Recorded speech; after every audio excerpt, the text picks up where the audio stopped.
Military অফিসারটাকে, যে আর কিছু? তো জাজের চোখ মাথায় উঠে গেছে যে আমি এত ইয়ে করেছি, এত বড় সাজা দিলাম, তারপরে এই অবস্থা। তো তারপর উনি বলেছিলেন যে আপনি কি 7 বছর থাকবেন আমার সাজা দেখার জন্য? আপনি থাকবেন না, আপনি ক্যান্টনমেন্টে ফেরত চলে যাবেন, আর আমি জনগণের প্রতিনিধি হয়ে এই চেয়ারে বসবো। তো তারপর 7 বছরের সশ্রম কারাদণ্ড খাটতে হয়নি ওনাকে, উনি তার আগেই আন্দোলনের মুখে ওনাকে মুক্তি দেওয়া হয়েছে। শেখ মুজিবের আমলে, শেখ মুজিবের 3 বছর 6 মাস আমলে উনি 2 বছর 8 মাস 2 দফায় জেল খেটেছিলেন। প্রথমবার জেল খেটেছিলেন ওনার বিরুদ্ধে 2টা মিথ্যা মামলা দিয়েছিল বলে, এবং সেই মামলা 2টা মামলা উনি ফাইট করে জিতে উনি অনারেবলি অ্যাকুইটেড, উনি সম্মানের সহ খালাস হয়ে উনি মুক্তি পেয়েছিলেন। এবং তারপরে 1974 সালের জুন মাসে ওনাকে আবার শেখ মুজিব অ্যারেস্ট করে, এবার ওই 54 ধারায় প্রিভেন্টিভ ডিটেনশন এ দিয়ে ওনাকে করে। তো ওনার বিরুদ্ধে যেই মামলাগুলো করেছিল, দালালি আইনে যে মামলাগুলা, 2টা মামলা করেছিল, একটাকে ডোমার কেস, একটাকে ডিমলা কেস বলতো। মামলাগুলো ছিল যে উনি মিলিটারি ডিক্টেটর, মানে পাকিস্তানি বাহিনীকে, উনি পাকিস্তানি বাহিনীর পক্ষে জনমত মোবিলাইজ করেছিলেন উনি। আসলে এরকম কোনো ঘটনা ছিল না। মশিউর রহমান একমাত্র রাজনীতিবিদ ছিল 1971 সালে যে ইন্ডিয়া গেছিল, ইন্ডিয়া থেকে কংগ্রেসের লোকরা তাকে তাড়িয়েছেন, এবং উনি বাংলাদেশে এসে উনি একমাত্র পলিটিশিয়ান ছিল যে বাংলাদেশে এসে কোনোদিন ইয়াহিয়া খানের পক্ষে বা পাকিস্তানের পক্ষে কোনো রেডিও টেলিভিশন কোথাও কোনো বিবৃতি বক্তৃতা দেয় নাই। বরং যখন শেখ মুজিবদের আওয়ামী লীগের খালি আসনগুলায় উপনির্বাচন হয়, তখন ন্যাপকে চাপ দিচ্ছিল মিলিটারিরা যে তোমরা উপনির্বাচন করো। তখন জাদু মিয়া ন্যাপের একটা মিটিং করে শান্তিনগরে, 23 শান্তিনগর, 23 শান্তিনগর, এবং ওই মিটিং করে উনি বলে যে এখানে এই দেশে নির্বাচনের কোনো পরিস্থিতি নাই, এই নির্বাচনে ন্যাপ অংশগ্রহণ করতে পারবে না, ন্যাপ অংশগ্রহণ করবে না। সো জাদু মিয়া যেসব জেলে ছিল, উনি রংপুর জেলে ছিল, ঢাকা জেলে ছিল, রাজশাহী জেলে ছিল, নীলফামারী জেলে ছিল, পাকিস্তানের টোবাটেক সিং বলে একটা জেলা আছে সেখানে ছিল, তারপর লায়লপুর জেলে ছিল। 6টা জেল ওনার জীবন দশায় উনি ঘুরে দেখেছেন এবং থেকেছেন ওখানে। ওনার জীবনে কয়েকটা কন্ট্রিবিউশন আছে যেটা নিয়ে আমি একটু বলি। সেটা হচ্ছে যে 1 নম্বর হচ্ছে যে উনি এই বাংলাদেশে জিয়াউর রহমান সাহেব যখন চিফ মার্শাল অ্যাডমিনিস্ট্রেটর ছিল, ওনার যেই শাসন আমলটা সেটাকে সিভিলিয়ানাইজ করা, মানে অস্ত্র, মানে ক্ষমতার কেন্দ্রবিন্দু ক্যান্টনমেন্ট থেকে জনগণের মাধ্যমে শান্তিপূর্ণ প্রক্রিয়ায় যে উনি নিয়ে আসতে পেরেছিলেন, এটা ওনার, আমি মনে করি ওনার জীবনে এটা বিরাট একটা কৃতিত্ব।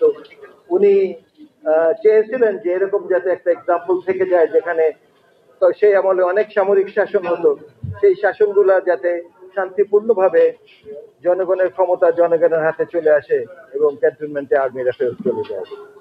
সো এই প্রক্রিয়ায় জাদু মিয়ার একটা গুরুত্বপূর্ণ ভূমিকা ছিল। উনি মরার পরে জিয়াউর রহমান সাহেব একটা স্মরণ সভায় উনি বলেছিলেন যে BNP is the brainchild of Mashiur Rahman Jadu Mia. যখন বিএনপি, ন্যাপ আর বিএনপি যখন একত্রে হতে থাকে, সেই সময় এই নেতৃবৃন্দরা ছিলেন, এবং বিএনপি ন্যাপ জাতীয়তাবাদী ফ্রন্টে এই জন্য যায় নাই যে ক্ষমতার ভাগাভাগি করার জন্য বা মন্ত্রিত্ব নেওয়ার জন্য। জাদু মিয়ার সাথে মরহুম রাষ্ট্রপতি শহীদ জিয়াউর রহমান সাহেবের সাথে একটা চুক্তি ছিল, যে চুক্তিতে বলা ছিল যে প্রধানমন্ত্রী এবং প্রেসিডেন্টের মধ্যে পাওয়ার শেয়ারিং হবে, ক্ষমতার ভাগ বাটোয়ারা হবে between the prime minister and the president. সংসদ দ্বিকক্ষ বিশিষ্ট হবে, আপার হাউস লোয়ার হাউস, সেখানেও চেকস অ্যান্ড ব্যালেন্স থাকবে। তো এইসব চুক্তিগুলা মশিউর রহমান সাহেব মরে যাওয়ার পরে আর বাস্তবায়িত হয় নাই। বাট আজকে আমার ভালো লাগছে এই জেনে যে বিএনপির যে 31 দফা আছে সেখানে এই কথাগুলো বলা আছে।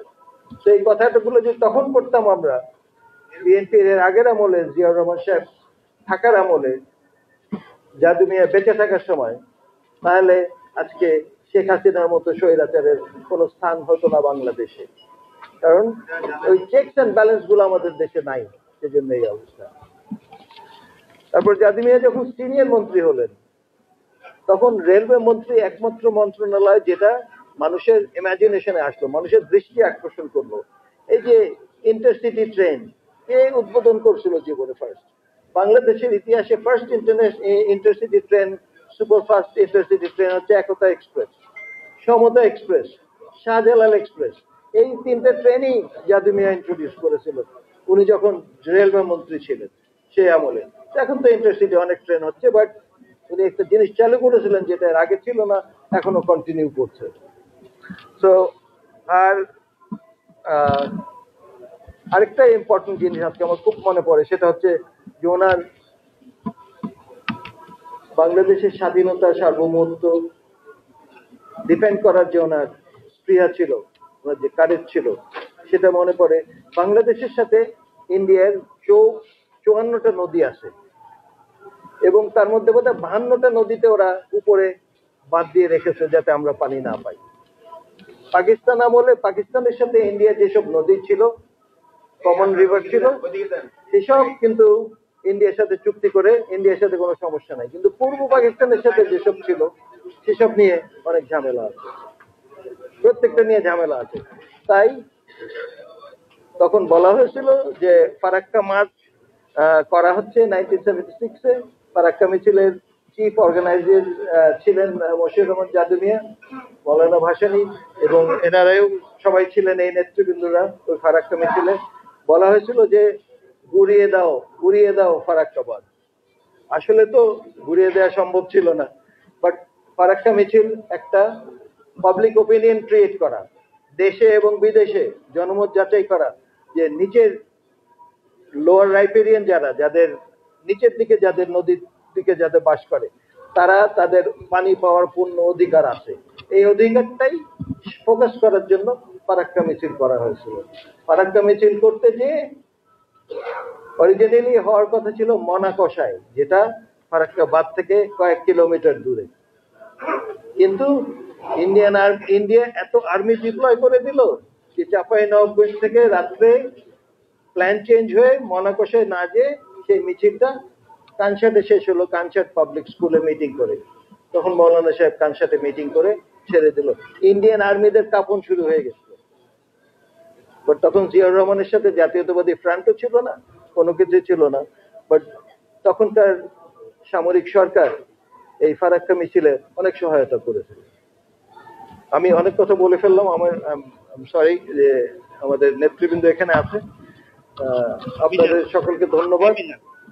আশা করি যে আমরা ওনাদের জীবনী নিয়ে আমরা অনেক কাজ করছি।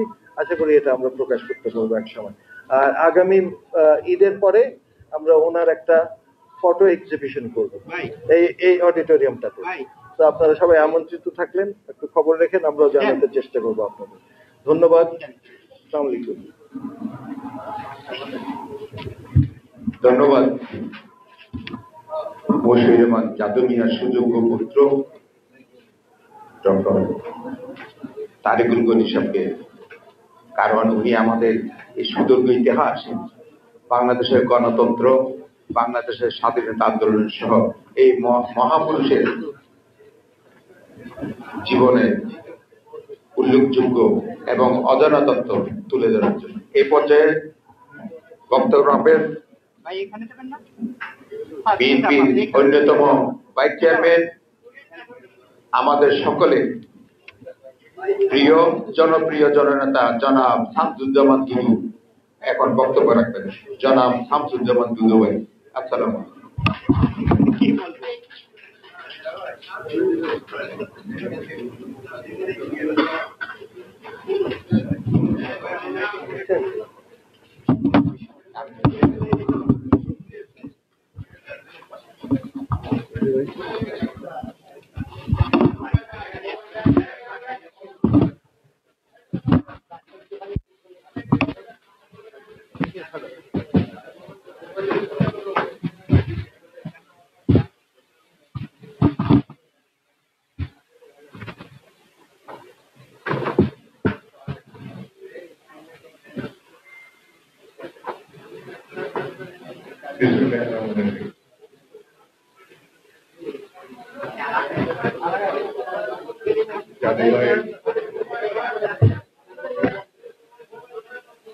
মৃত্যুবার্ষিকী উপলক্ষে আজকের এই আলোচনা সভা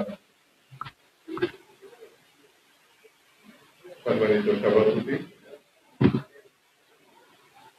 জাদু ভাই যখন বেঁচে ছিলেন তখন জাতীয় যুব দলের সাধারণ সম্পাদক মিলু আজকে আমাদের এখানে প্রধান অতিথি হিসাবে থাকার কথা ছিল।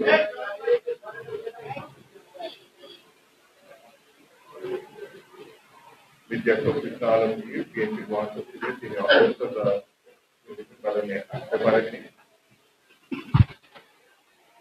সেই হিসাবে আজকের এখানে প্রধান অতিথি হিসাবে উপস্থিত আছেন বিএনপির ভাইস চেয়ারম্যান, একসময় যুব দলের সভাপতি, সাবেক মন্ত্রী জনাব বরকতুল্লাহ গুরু ভাই, আলোচক বৃন্দ, সুধী মণ্ডলী, সাংবাদিক বন্ধুরা,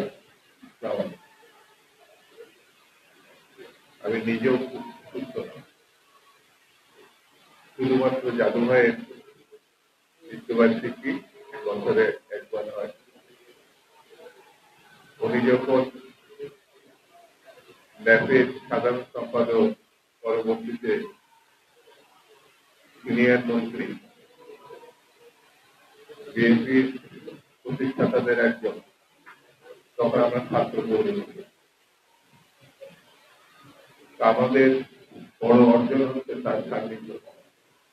বেশি সময় পাইনি, যতটুকু পাইনি আমার মনে হয় এই ধরনের অসাধারণ কর্মী বক্তা বাংলাদেশের প্রেক্ষাপটে না, দক্ষিণ পূর্ব এশিয়ার মধ্যে দু চারজনের মধ্যে তিনি এক। তিনি যে মঞ্চে থাকতেন খুব অল্প ভাষায়, অল্প কথায়, অল্প সময়ে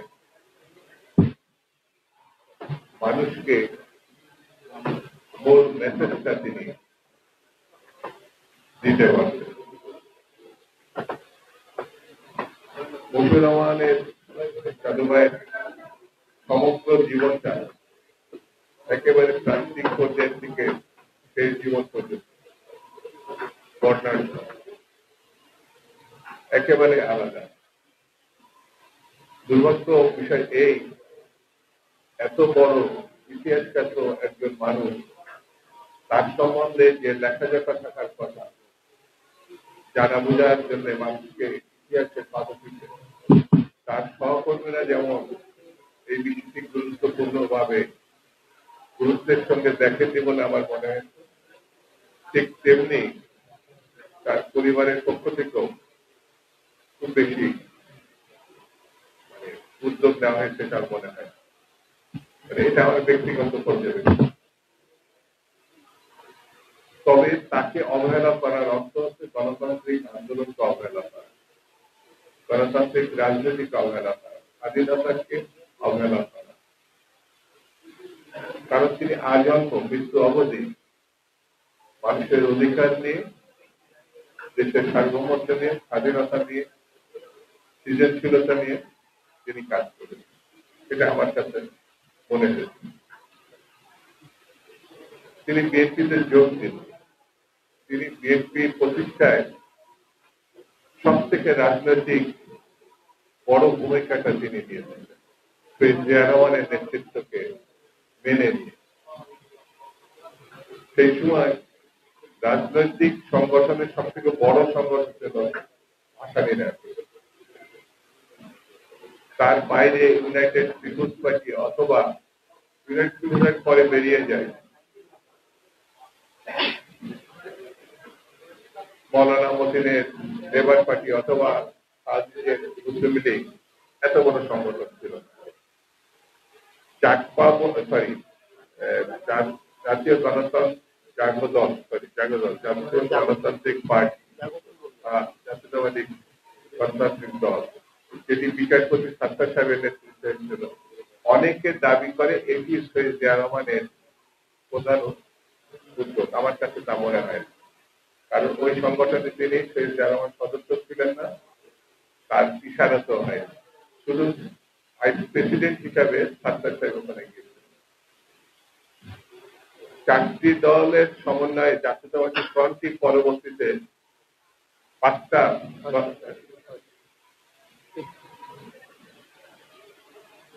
Bhasani NAP, United People's Party, Muslim League, রসদাস মন্ডলের দক্ষিণ জাতীয় ফেডারেশন, লেবার পার্টি, 5টা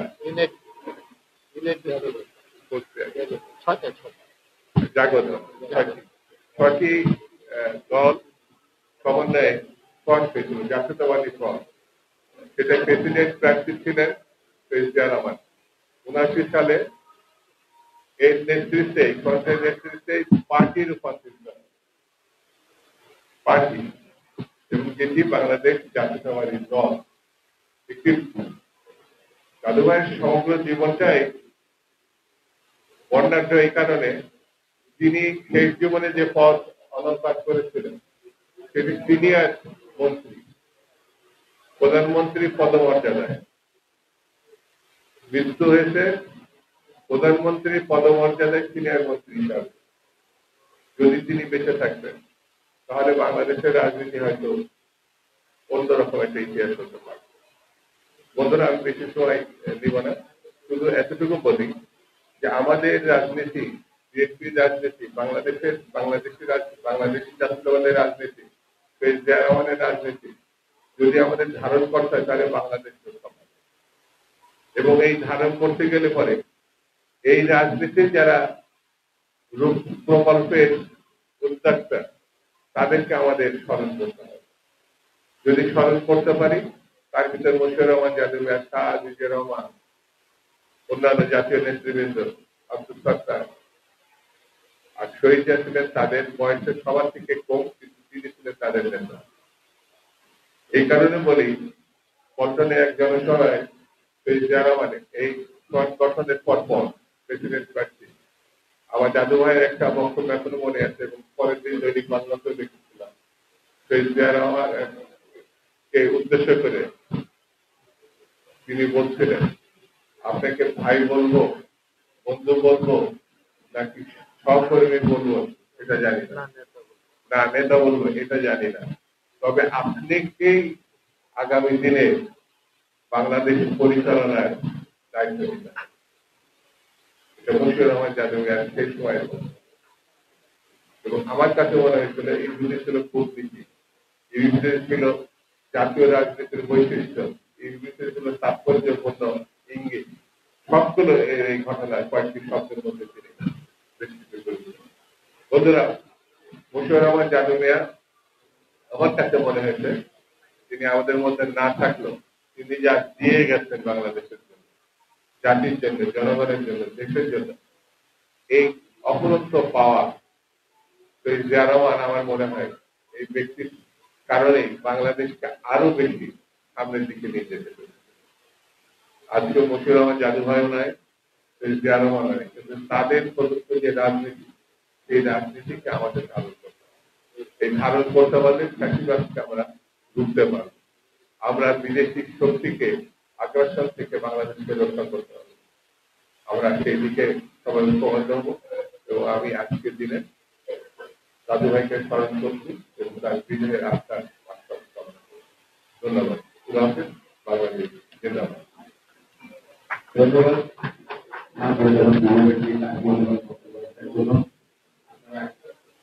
আমাদের মধ্যে ইতিমধ্যে এসে উপস্থিত হয়েছেন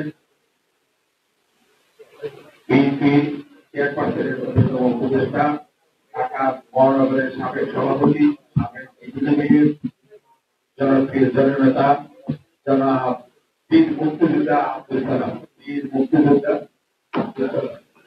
উনি একটা বক্তব্য রাখবেন। আসসালাম।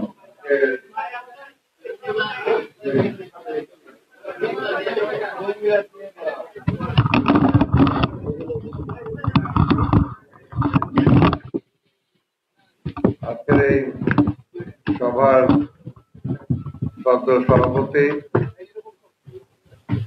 আমার অত্যন্ত প্রিয় বড় ভাই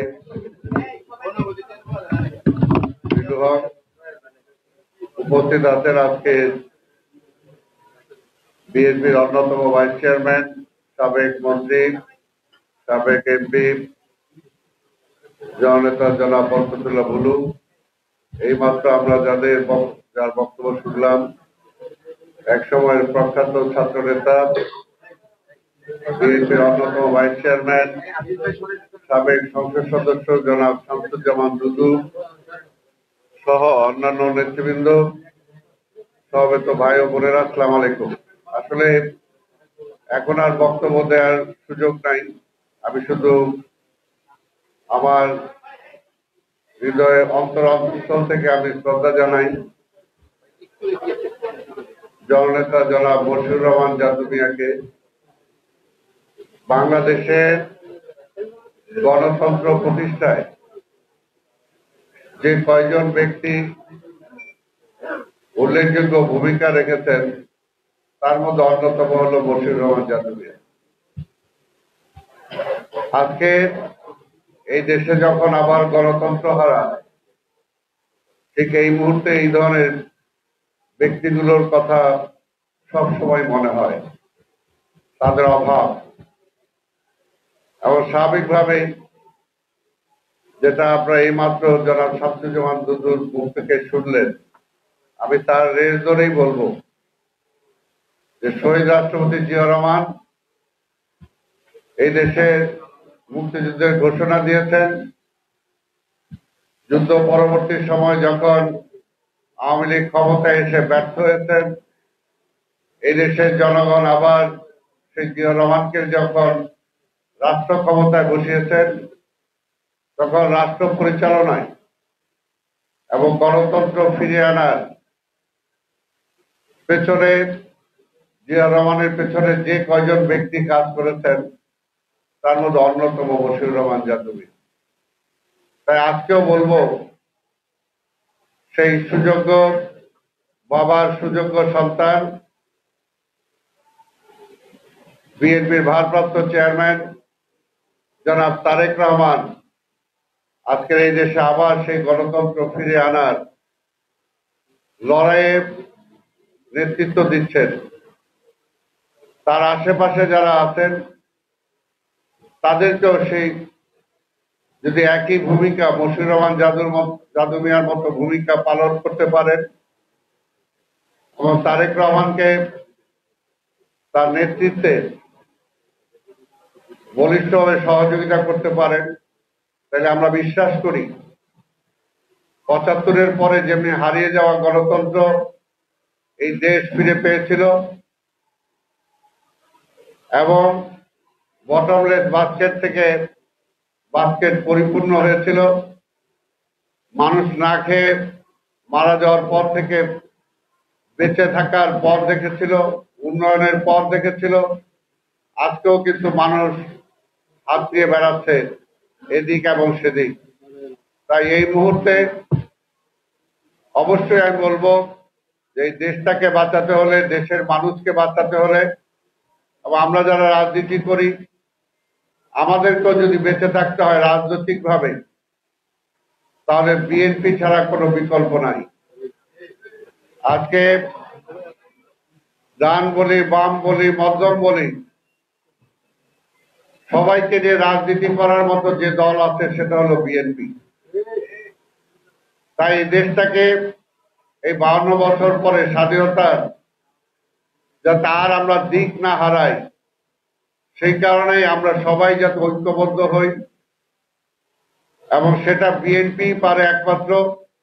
সেটা প্রমাণ রেখেছেন তারেক রহমান সাহেব। যেমনি ভাবে আজকে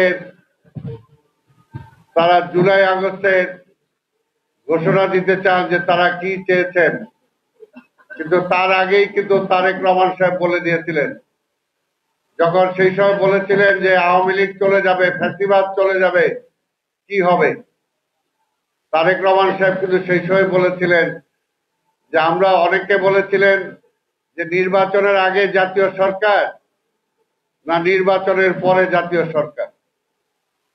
5ই আগস্টের পরে তারেক রহমান সাহেব কিন্তু সকল রাজনৈতিক দলকে নিয়ে জাতীয় সরকার গঠন করতে পারতেন, কিন্তু বিএনপি ক্ষমতার রাজনীতিতে বিশ্বাস করে না বলেই কিন্তু সেই দিন জনগণের ক্ষমতা জনগণের হাতে ফিরিয়ে দেওয়ার জন্য চেষ্টা করেছেন এবং তার জন্যই তিনি নির্বাচনের উপরে বিশ্বাস রেখেছেন। তাই আমরা বিশ্বাস করি অনতি বিলম্বে নির্বাচনী রোডম্যাপ ঘোষণা করবে এই সরকার। নির্বাচনের মধ্য দিয়ে সকল ষড়যন্ত্র নস্যাৎ হয়ে যাবে এবং গণতন্ত্র আবার আমরা ফিরে পাব। তখনই সত্যিকার অর্থে মশিউর রহমান জাদু মিয়াকে আমরা মূল্যায়ন করতে পারবো বলে বিএনপির একটা কর্মী হিসেবে অন্তত আমি এটা বলতে পারি। বিএনপির কর্মীদের, বিএনপির জন্মই হয়েছে গণতন্ত্র রক্ষা করার জন্য। বিএনপির জন্মই দিয়েছিলেন শহীদ রাষ্ট্রপতি জিয়া এই দেশের মানুষের অধিকারকে প্রতিষ্ঠা করার জন্য, স্বাধীনতাকে রক্ষা করার জন্য। আমরা যদি জিয়ার সৈনিক হয়ে থাকি, মশিউর রহমান জাদু মিয়ার সৈনিক হয়ে থাকি, তাহলে এই মুহূর্তে গণতন্ত্র ফিরে আনার লড়াইয়ে সর্বাত্মক যে আন্দোলন চলছে, যে চেষ্টা চলছে, আমরা সবাই সেটাই শরিক হব এই আশা পোষণ করে আপনাদের সবাইকে ধন্যবাদ জানিয়ে আমি আমার বক্তব্য শেষ করছি। খোদা হাফেজ। বাংলাদেশ জিন্দাবাদ। ধন্যবাদ মুক্তিযোদ্ধা জনাব আব্দুল সালাম ভাইকে বক্তব্য রাখার জন্য। সুপ্রিয় সুধী, আগামীকাল আমাদের বন্ধু মশিউর রহমান জাদু মিয়ার সংসদ ভবনের বাজারে মানিক নিয়ে ভিডিও কর্নারে আরেকজন অতিথি সকাল 10টার মধ্যে আমরা যারা ওনার অনুসারে আছি, কাশানি অনুসারী, মশিউর রহমান জাদু মিয়ার অনুসারী, ওনার পরিবারের বর্গ এবং বিশিষ্ট ব্যক্তিবর্গ ওনার মাঝারে নতুন সকালে কোরআন খতম দোয়া পাঠ করে এবং মুনাজাত করে আপনারা সবাই ওনার মিলাদে অংশগ্রহণ করার জন্য অনুরোধ জানাচ্ছি। সকাল 10টায় মাঝারে মানিক নিয়ে ভিডিও কর্নারে আরেকজন অতিথি কর্নারে। এই পর্যায়ে আমাদের মাননীয় মহাসচিব সুস্থ থাকায় আজকে প্রধান অতিথি হিসেবে বক্তব্য রাখবেন সাবেক যুবদলের সাবেক সভাপতি, সাবেক মন্ত্রী, বিএনপির অন্যতম ভাইস চেয়ারম্যান, জনপ্রিয় জননেতা জনাব বরকতুল্লাহ গুরু ভাই এই পর্যায়ে বক্তব্য রাখবেন। প্রধান অতিথির বক্তব্য রাখবেন।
বিসমিল্লাহিররহমানিররহিম। মরহুম মশিউর রহমান জাদু ভাইয়ের মৃত্যুবার্ষিকী উপলক্ষে আজকের যে আলোচনা সভার সম্মানিত সভাপতি, আমার দীর্ঘদিনের রাজনৈতিক সহকর্মী, আমার জ্যেষ্ঠ রাজনৈতিক নেতা জিয়াউল মিলু, উপস্থিত ওনার পরিবারের সদস্যবৃন্দ, আবার বিভিন্ন পর্যায়ের সম্মানিত রাজনৈতিক নেতৃবৃন্দ, অপগত সুধীমণ্ডলী, প্রিয় সাংবাদিক ভাইয়েরা, আসসালামু আলাইকুম। এমন এক মহান ব্যক্তির মৃত্যুবার্ষিকী নিয়ে আলোচনার সময় আমরা এখানে আলোচনা করতে বসেছি, যাকে নাম বলা হতো গণতন্ত্রের মানুষ, যিনি আজীবন গণতন্ত্রের জন্য লড়াই করেছেন। উনি মাওলানা ভাসানীর নেতৃত্বে 57 সালে ভাসানী ল্যাবে যোগ দিয়েছেন। আমার ডান পাশে দিলু ভাই বসে আছেন, কালের অনেক সাক্ষী। সেই দাদু ভাই ভাসানী ল্যাবে এদেশের চরম বামপন্থীরা, মাঝামাঝি বামপন্থীরা এবং যারা প্রগতিশীল রাজনীতিতে বিশ্বাস করতেন তারা এবং গণতান্ত্রিক ধারার কিছু অংশ মাওলানা ভাসানীর নেতৃত্বে ছিলেন। কিন্তু সেই নেতৃত্ব দিতেন মুর্শিদ রহমান দাদু ভাই।